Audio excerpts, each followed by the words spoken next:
Villa Socorro Farm po natin ay saan located kung tayo ay taga Iloilo? Yeah. So, Iloilo kami, pero ang farm namin, sa mother side ko naman, ay ang taga Pagsanghan, Laguna. Pagsanhan, Laguna. So, yung Socorro na farm, Villa Socorro Farm, sa Pagsanghan. Sa Pagsanghan, Laguna.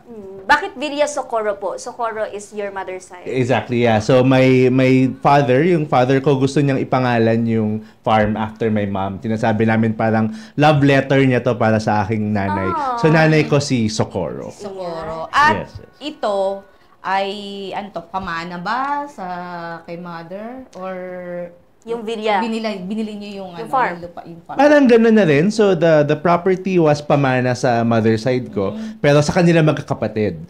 Pero wala na rin naman sa mga kapatid ng mother ko yung gusto mag-farming. So, my father decided, sabi niya bilang the favorite son-in-law ng parang siya na yung bumili ng property from the magkakapatid ng mother ko. Siya na yung nagpatuloy nitong farming. Ano pong pangalan sa ni Pagsanghan. father? So, yeah. My father is si Marshall Aaron. Sa inyo, from abroad, mga Filipino stores din? Asian store? Mix na rin. Mix So, na. may mga bansa tulad ng Amerika na usually Asian Filipino stores ang bumibili. Same as Middle East, Canada, yan, mga Pinoy yan. Pero meron kaming markets like Guam, Hawaii, wherein ang bumibili mga turista rin sa mga areas na yun. Sa Korea, majority ng market namin would be local Koreans. Ano po yung bestseller na flavor dun sa... Ito pa rin. Sa Ito South yung- Korea, yan? Sa South Korea, So siguro pasadahan ko na. Ito yung sweet original natin na banana chips. Ito yung kilala ng merkado eh. Na minatamis. Sweetened, sweetened. So we use regular white sugar, caramelize that together with our very fresh saba na banana chips. So yun ang May iba pa pong nakikitang packaging. Ano po Yes. yung Ano pa another yan? flavor? Yes. So nag-innovate kami from the sweet. Eventually, sabi namin may mga market kami na medyo mas may edad at naghahanap ngayon ng less sugar. So ito yung aming light variant. Light. So meron lang siyang 20% ng sugar noong aming usual sweet. Kumbaga binawasan niyo. Binawasan namin para sa mga nagbabantay ng kanilang sugar. Pero di ba po may sabana na matamis na talaga? Meron din saging. naman. So may May konti lang. may sugar content na yung saging pero dadagdagan na natin ng Konti konti na. pa. Oo, for the light. And then, baka Yung hindi ko pong isa. maabot. Pero yan, sa gitna, pwede bang... Ako po mag-aabot. Ayan, thank you. Ito muna. Ito sige. yung aming smoky barbecue. Smoky. So, gusto namin to create some flavors na savory panglaban sa potato chips. Ito medyo pang Gen Z.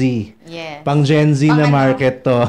Yung mga naghahanap ng savory. Same as yan. Sakto yung Ito kinuha ni ma'am. ay Ito yung roasted garlic. Roasted garlic. So, ito yung apat namin na ngayong main variants namin for our banana chips. Ayun. Pero ito pong Buksan nyo na. Baka Kasi gusto nyo ng... Ito po sinabing yung for Gen Z dahil Yung sino po bang flavor nag-formulate? Ay, sino po bang nag-decide na mag-smoky barbecue tayo? Ako na rin, bilang mukha Gen naman, Z. papanggap na rin lang akong Gen Z.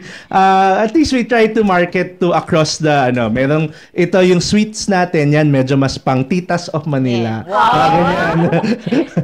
Salted egg, di ba, ano rin yun? Ditong... Nauso rin yan.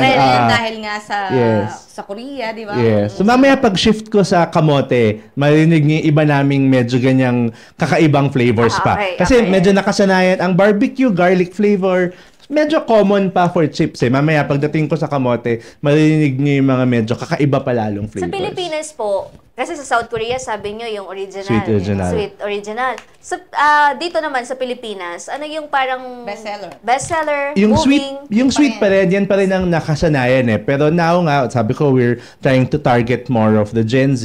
Yan ang hinahanap. Siyempre, ikaw talaga humawak ng pang Gen Z. Yung pang Gen Z na Gen Z smoky tayo. barbecue flavor. Yan.